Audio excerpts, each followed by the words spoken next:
Hey everybody, how we doing? So the other day, last Sunday actually, I just put together a short 16-second video and put it on Instagram and Facebook. Didn't put it here on YouTube, but I'll share it here in a second. And you never know what videos are the ones that are just gonna pop off and go viral. And this one certainly did, and it attracted a lot of comments, very passionate and emotional comments. And so what I wanted to do was show you the video and then just have a discussion about it because I feel like as farmers, we need to be able to look at what happens in our industry with clear eyes. And if it's not something we can feel good about, need to have that discussion. So we'll go over here and I wanted to answer some of the misinformation, let's say, or assumptions that were in the comments here. It's got like 350 comments on it right now, and answer some of that for you or for your friends who might not be as up to speed on it, and then read some other comments from some folks there. So let me share my screen here real quick and we will jump over there.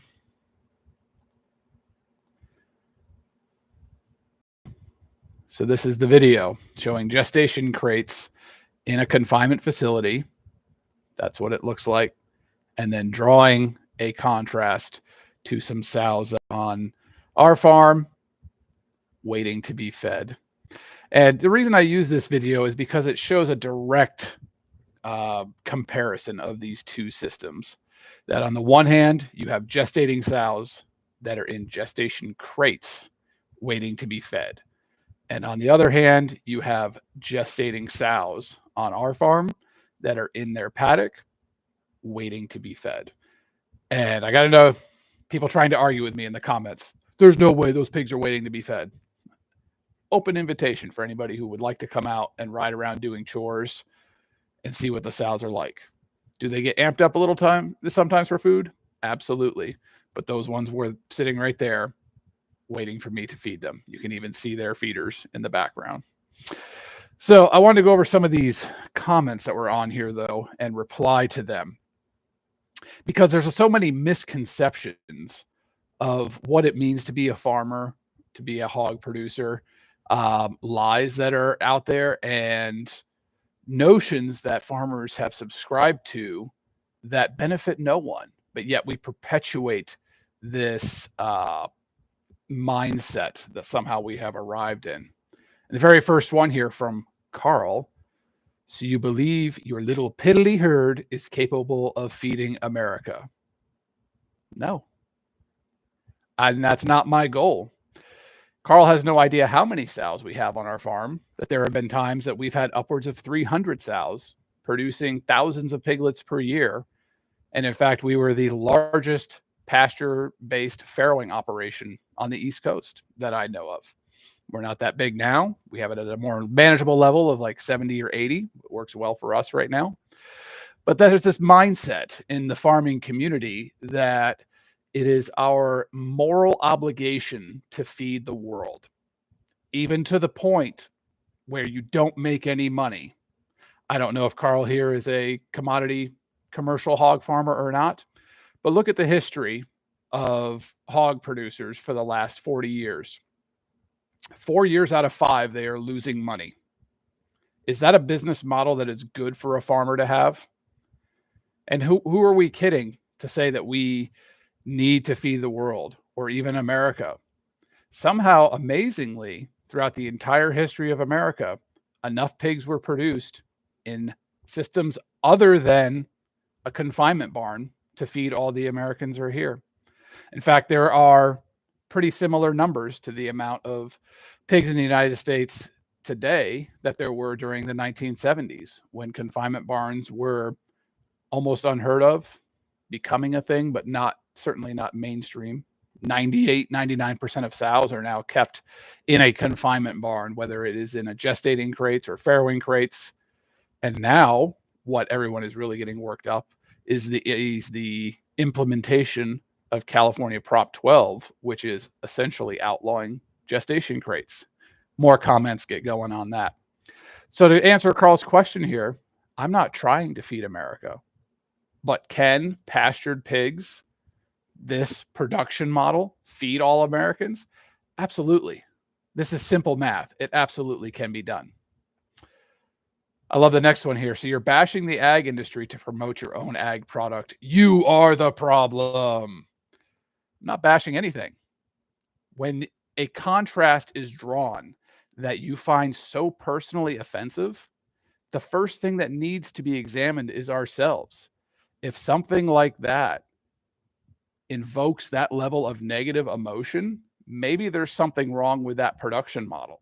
I'm not selling anything on this page. This is not tied to our farm website or anything. So your post is moronic, video taken at feeding time, blah, blah, blah. Another one that was pretty common is the misunderstanding of what is a gestation crate and what is a farrowing crate. And we'll look at it here next because I really appreciated this comment from Tasha here. 100% true on both sides. I worked at a farrowing barn like that in the first video. I also raised pastured pigs similar to the second video. The pastured pigs and piglets thrive better. Anybody who has done both would affirm this. I worked in commodity poultry barns, not hog barns. And I can tell you that same difference between poultry produced in a barn and ones on pasture is the same. The idea that we can concentrate animals into a barn for continual production and not start to have issues with pathogenicity, stress on the animals, mortality, systemic lameness, all these other issues that the industry is dealing with, but you don't hear about much in the public because, A, it's probably not something that the public really even wants to know about. And the industry does a good job of kind of keeping their problems to themselves. So I wanted to show you guys here, what is the difference between a gestation crate and a farrowing crate? This page, take a look here.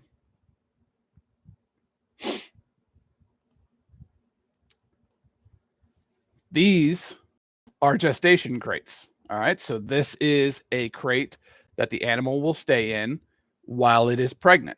So they're bred in here and then they're kept in here till a week before they're set to farrow. All right. We'll switch over to another tab.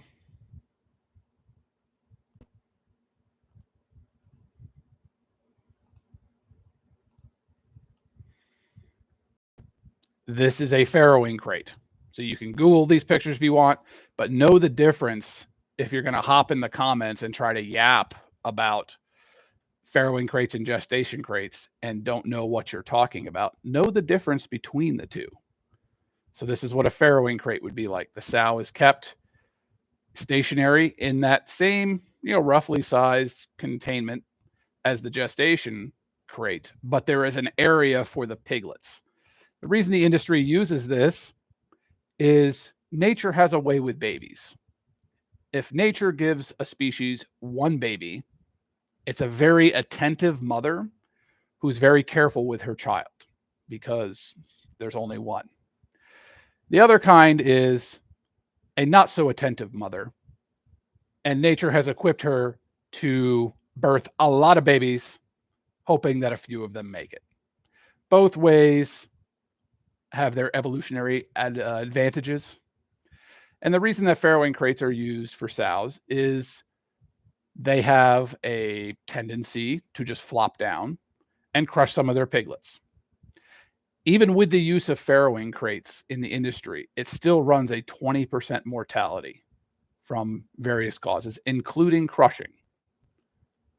So a farrowing crate does reduce crushing somewhat, especially when you have not selected that instinct in the genetics of your pigs, that mothering instinct.